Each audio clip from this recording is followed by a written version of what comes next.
Informasi akan kami hadirkan dalam Kawanua Info selengkapnya.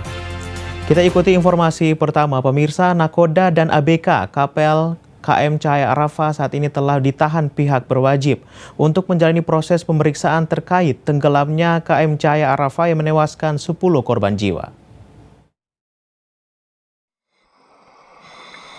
Insiden kecelakaan laut tenggelamnya kapal motor Cahaya Arafah yang memakan korban jiwa di perairan Tokaka, Halmahera Selatan, Maluku Utara pada 18 Juli lalu kini tengah diselidiki oleh pihak berwajib.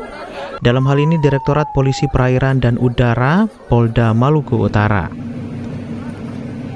Bahkan Dirpoldairut Kombes Pol Raden Jarod Agung Riyadi menyebut saat ini pihaknya telah mengamankan beberapa ABK KM Cahaya Arafah, termasuk 1 orang nakoda kapal beserta 6 orang kru ABK untuk menjalani tahap pemeriksaan dengan beberapa saksi lainnya.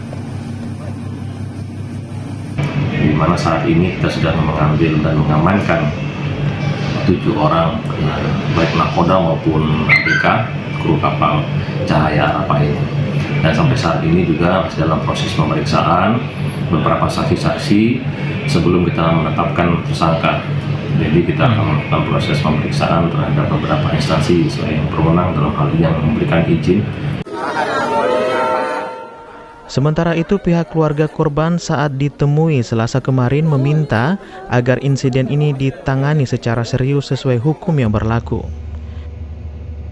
Saya saat itu juga berada di TKP, para kapal dan anak-anak buahnya sudah berada di tangan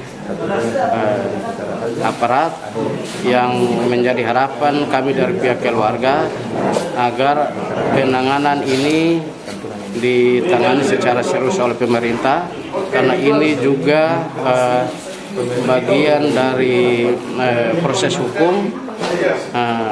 Kami juga berharap walaupun ini musibah, tapi proses hukum harus tetap berjalan sesuai dengan aturan.